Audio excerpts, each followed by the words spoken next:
Can someone in the comments please tell me that that's not what my face looks like? Welcome to the Vibe Flow with Jordan and Will. Let's go. Tech news and AI trends. Tune in now with your friends. Welcome, Will, to the Vibe Flow, to Bad Hair Day Wednesday Vibe Flow recording. How's it going? Very good. Happy Vibe Flow. Happy Vibe Flow. Yeah, we were just discussing it. We're coming in hot. No, the hair is not looking so good. I got this beard thing going on here. This guy won't go down, but it's okay. We're here to just get into it. Who cares what we look like? We're just diving into robots and AI. Let's do it. Sounds as good as ever. Time to do it. Let's go. All right. First on the docket, RoboMart announces $3 flat deliveries from this beast. It's the only name I can think of for it. It's such a beast. What do we got? It looks kind of like if Amtrak and like a tank had a baby. So it looks cool. I like that they've totally gone the opposite direction from the cute cuddly ones that you see driving around a little bit, like the starships and stuff. And they've gone with they even have the smoke in the demo. So yeah, I love it. We're a beast. Okay, so let's talk a little bit about it. It's here to challenge DoorDash and Uber Eats with $3 flat delivery. I'm a little confused by it in general. Is the entire gimmick here just that it's $3 flat delivery, or is it that a tank train shows up at your house and your neighbors think you're cool? I think it's probably the former, but the latter could definitely be part of the gimmick here. So yeah, they've just launched and announced the new robot and the fact that it's a $3 flat fee, which I assume is extremely competitive to DoorDash and Uber Eats in their delivery costs, especially if you think about tips and things like that. Yeah, I was taking a look into them. They raised money back in 2019, so they've been around for a little bit of time. They've only raised, from what I see, about $3 million to date. Yeah, I don't know how much they've actually built into this. I think if you're going to compete with two huge delivery companies, you probably do need a bit of a balance sheet. But certainly they've come out hot with the RM5, which I assume means they've had 4 other versions that haven't quite worked before. So maybe this time they've got it right. It certainly looks cool in the pictures, but I haven't yet seen one. What do you think about this one? It does look cool. I mean, I'm curious what they can do with $4 million to disrupt that industry. I'm assuming they have one car, one tank thing, and they're just testing it out right now. I don't know. I think delivery alone, I don't think that's going to do it. I think there has to have some other special sauce. What's the guy's name from Walmart? Mark Lowry. Oh, Wonder Brand, yeah.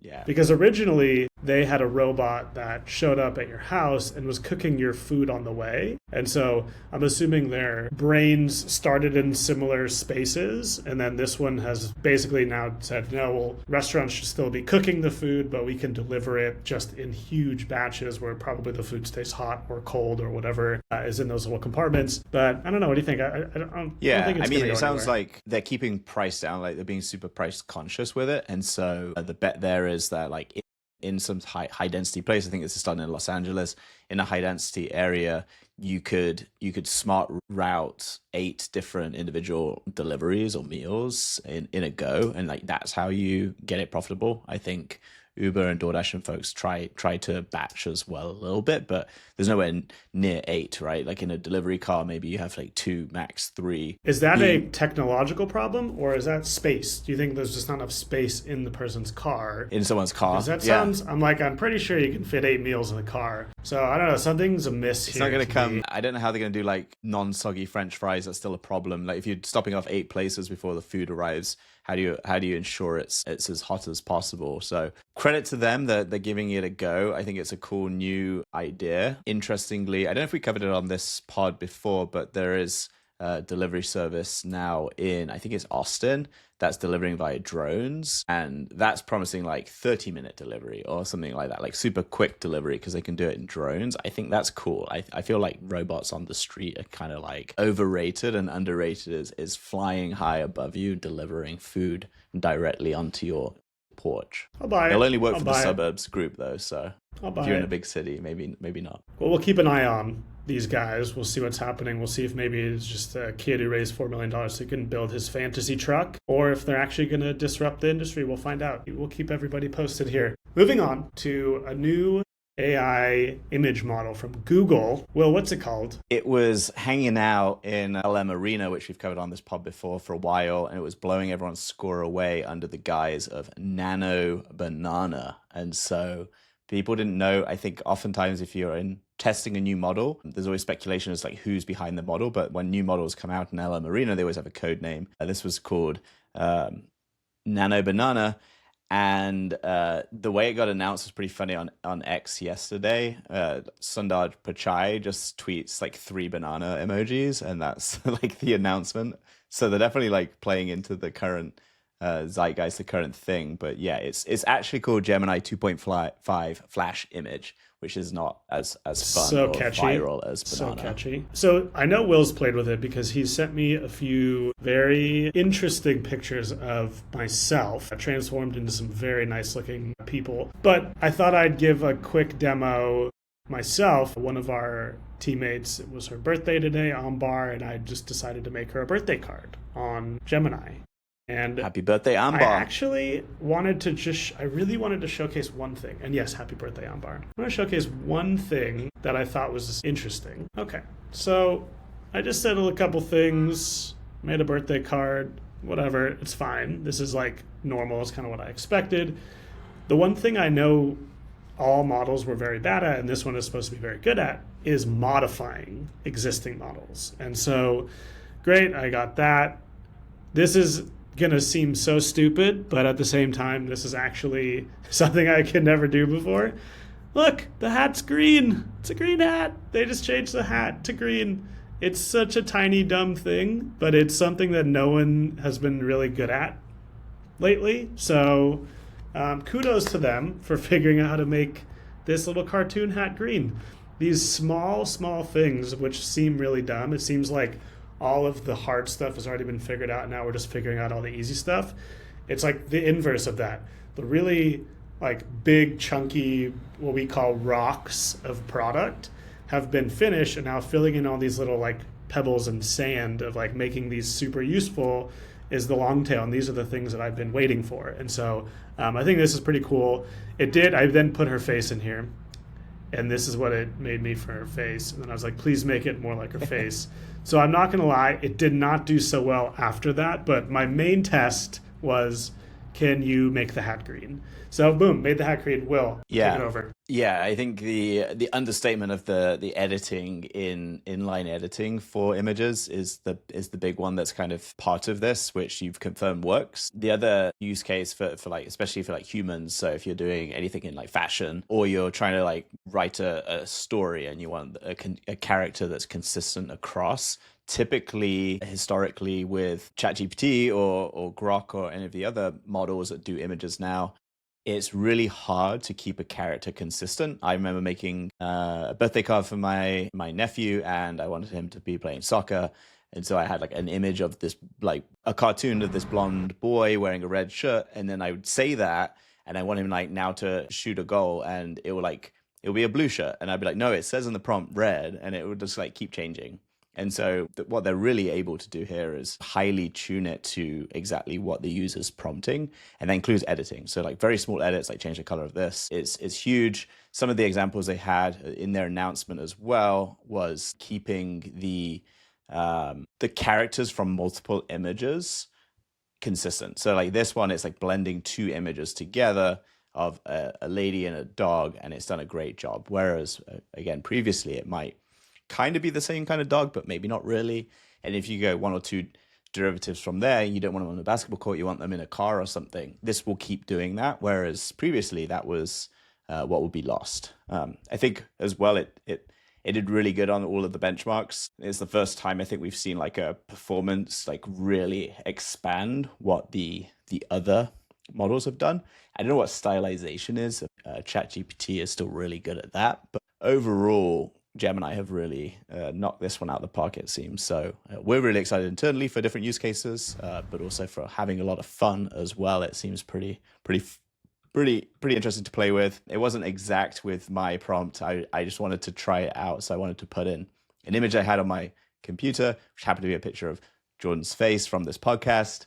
I added his head into a body wearing a tracksuit, an Adidas tracksuit. So it did a great job on the tracksuit. It made you look a little bit rounder than I think you probably want to be seen as. Wait. I actually think this is fine. I think I realized what the problem is. It just gave me a tiny head. At first, I thought it gave me a really big body. Now I think it just gave me a tiny head, right? Well, then I asked him to put it into with a mohawk and a punk rocker outfit, and yeah, you can see how it keeps the consistency going. It's still like, can you move into my face? Scroll into my face. A little round on the face there, and definitely. That's what I want to confirm. Can you zoom in on your face? Yeah, it's definitely you. It's definitely you. Can someone in the comments please tell me that that's not what my face looks like? I feel there's no way. I don't think I'm that round yet. Yeah, no, I think it's cool. I think I just love how, again, every week something is different. I will actually quickly go back to maintaining characters across frames. I showed in a previous episode that commercial that somebody made where it was like a parody of like a drug commercial or something. And the problem that they had is they couldn't actually keep any characters, so every single scene had to be a different person. So like in a drug commercial, like a typical like type drug commercial, it's usually like one character that goes through many different frames. You know, they're like dancing in a field, they're like in a whatever. They couldn't do that, and so like they had to limit themselves to every frame being totally different. This is now the evolution. Now we're going to start to be able to see that. You're going to see a lot more like commercial productions happening because this capability is now here. Okay, moving on. I wanted to jump in quickly here to share something as well. This obviously is a model that's been released by Google. And remember what we had as the poly market when ChatGPT 5 came out was who was going to have the best model by the end of August. It's now August 27th. We got 3 days left. It was riding at 80%. So we've got to check back into the poly market. Who is going to have the best model at the end of August? The market is now saying 99% Google. So this is interesting to me that it's been so high. Does this qualify as now like Gemini 2.5 is the best model? Is it? Wait. Because this is definitely baked into the model, but are people expecting it to be, you know, within the next 2 days, basically 2 business days? It also to be improved outside of images, or do you think this is just from images? I'm confused. I'm so confused. I also just don't really understand the poly market because it's all based on typically US things, but no US people are allowed to actually technically use it. So I don't know. It's weird. Next week, let's find out. 99%. So apparently they've knocked it out of the park. I'll have to check back in with LM Arena and actually verify that they're on the top there. But I didn't see any other announcements from Google, just this images. So interesting. Yeah, not sure. Interesting. Okay, well, let's move on. I just want to really, really quickly touch on this one. It's not crazy. Plod, I don't know if you remember this, Will, but I bought the first version of this because I was really excited about the idea of just ambiently recording like meetings or things that are not on my computer. And so I bought this thing. I was like, it's great. It was very not great. I would say it did not blow me away. But they did come out with the version 2, and I am shocked. And I'll tell you why I'm shocked. The one thing I really liked about it was the idea that it can just like record a whole bunch of stuff and then aggregate all of that, summarize it. Essentially Granola. So Granola came out. Granola's awesome, but it's only for your computer, quote unquote. It was only for your computer. Then they came out with the mobile version. And on my phone, I now have like a widget on my homepage. So when I open my phone, I can just click the single widget on my phone, and it starts recording a note. So it is literally Plod. And so I'm like, why do I need hardware? Why does anyone need more hardware for this thing? We've talked about this on the pod before. The human pill or whatever that thing's called, where it's just recording ambiently. Pendant. It's like the pendant. Johnny Ive is now in OpenAI's like crazy new project with some form of potential ambient recording device. We don't really know. So it's definitely it's going somewhere, but this one was, I'm just very surprised that they ended up going with a V2. Any thoughts on it, or can we just let this one rest and move on? Yeah, I think there's something here, right? Like the forever on friend that's going to be listening in and checking on you, note taking, all those things. I think we say it a lot that like assume everything's going to be recorded. I'm pretty sure I have Granola running in the background of this podcast right now as well. For it's always on recording. I think the hardware piece is interesting from two reasons. I think one, latency. So if you have chips on board, you can do maybe inference. You can maybe bake down a smaller model that can just do something very technical like note taking. You don't need to send it to a server. You don't need to run it in the cloud. You can actually make it much cheaper. And I assume there's like small enough models that could get there in the near future. And secondly, from like a security perspective as well. So maybe you wouldn't want everything that you're doing being beamed to the cloud, because what happens if there's a cyber attack on that specific cloud, and a lot of users have been compromised. Today, that's like could be like your images on iPhotos and things like that, but this could actually be like much more damaging, much more amount of loss. And so if everyone is individually holding their own recordings, and it will be a lot harder for like a breach to happen at kind of like a global scale. So maybe there's that piece. I know certainly like a lot of what Apple tries to move towards is like on device, because I think that just is much more secure. So maybe there's like an aspect here that these kind of groups could play into. I don't know how much is on this hardware device actually being done on the device versus being beamed to the cloud, but certainly like in the future that could be more of a capability. Yeah, I'm pretty sure it's 100% cloud still. I just did a quick search. I could be wrong, but I think it's still cloud-based. But that's a really good point, to be able to actually build hardware specifically with that chip in mind to be able to run these things locally. I think that's a great point. But we'll see what happens. I personally bought the first one. I'm not going to buy the second one. Granola's doing pretty much everything I need. Granola's great. Now. Yeah. Yeah, I think the other one that that got released, I don't think we talked about it here, but it was a few weeks ago, maybe a month ago now, is called Friend. I don't know if you saw that. That was a pendant that came out. It actually looks pretty nice. And I think it's fairly cheap as well. I think they distilled their own model for it. But this was also kind of like a ask questions, get answers type pendant. Also kind of working alongside the other pendant type devices. I don't know if this has been successful, it's been picked up, but certainly had a cool launch website. Can you order it?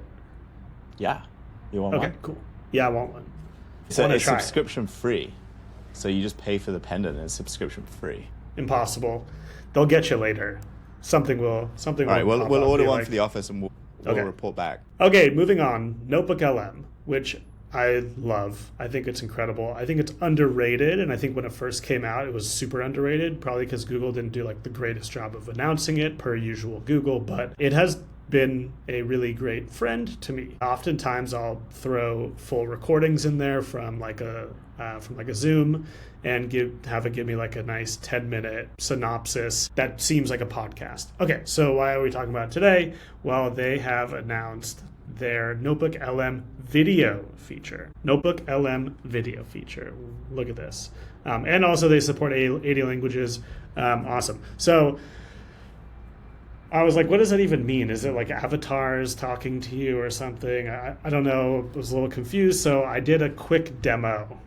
And I took an old NotebookLM that's insanely dense with technical stuff, and I turned it into a video, and here we go. All right, a crazy technical recording from a few people at WoFlow. We're not going to get into any of these specifics, but it basically digested, what is this, 5 different sources of things. So it was MP4, so it was video, audio. Are these like Zoom calls? Zoom calls, 2 Zoom calls. I actually don't know what compressed is, and a glossary of terms, which I believe is maybe just like a markdown file of something. I don't really know.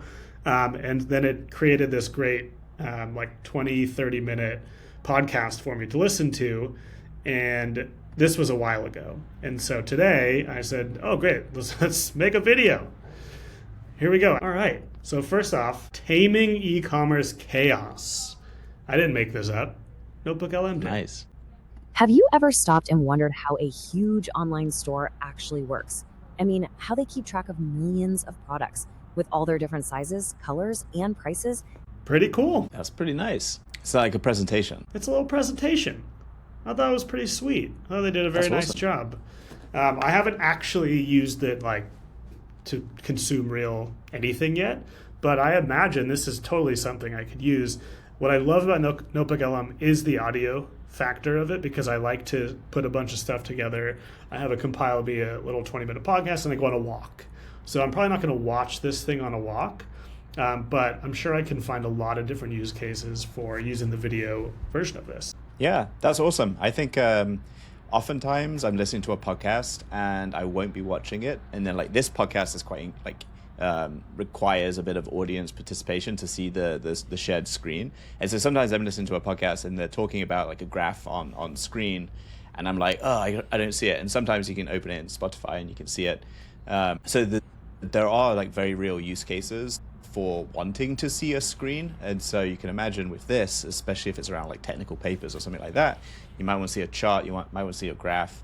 There's probably some slides you don't need to see, but then there's probably others that actually they might do it. So I don't know if it takes that. I don't know if you added a bunch of charts into LM and then had it pulled together, if it would actually put those images into the video. It will incorporate images if you actually put them in. We didn't have them in because before it wasn't really useful. You could always upload images and graphs and stuff because it could infer what's happening within the graph and use that in the text. But now it could actually use the real images. So very cool. Yeah, no, it's super cool. I'm glad they kept this going. I remember the original product manager behind it recently like left to go start a business because they were like, hey, this was like so viral. I can actually like raise money and do something myself outside of Google. So she went off and I don't know what she's doing now, but she has a company. Sweet. So they were like kind of left a little dead in the water, but credit to them, they've kept it going. They've kept innovating. It's taken them a bit of time to innovate on it, but I think videos and now presentations. Yeah, it's super cool that they're continuing to power it. We'll definitely be using this internally and sharing snippets. I do like, to that point, you can put 3 or 4 different recordings from Zoom. Oftentimes we have that, like we're talking about a product or a roadmap piece. We'll have 2 or 3 meetings that like we can't all attend, and so like those videos get shared around the office. If you can just consolidate those, you can chop out all of the juicy bits and make a 20-minute podcast now with video. I think that's super engaging for people to continue to understand what we're doing internally. Well, Will, I'm going to leave you with one last demo, unless you have anything else you want to discuss. But I'm excited to see your demo, though. Okay, one last demo of a product. So we talk all about AI. This is the first like real potential ASI, artificial superintelligence thing that I've seen so far. Wildly impressive. Let's see it. Okay, here we are. Super impressive. Ready for this? Let's go. A scary fish with a red eye. Should I give it some orange, should I give it a little beard or something? Sometimes fish have beard. Yeah. Oh, no, probably. Doesn't like it anymore. Doesn't like my fish. See, look at that. That is super intelligence. I'll just undo that one. Okay, cool. That'll be my fish. Ready for it? Whoa, my fish is swimming in the sea with other people's crowdsourced fishes. Look at that. Oh my God, it's so good. What do you think, Will? Super intelligence? I think we're close. I think you might have cracked it. Is this out of thinking machines? I know they've raised plenty of money. I think this is probably what they might have spent it on. I actually think this is Johnny Ive's new thing. It's exciting. Hardware. Yeah. It's a real fish. Awesome. Well, I'm glad I could end on a really sophisticated note. Thank you, Will, for joining me. Thanks, everybody, for watching. Remember, subscribe, like, do the things, and we'll see you next week. Bye. Happy vibe. Flow.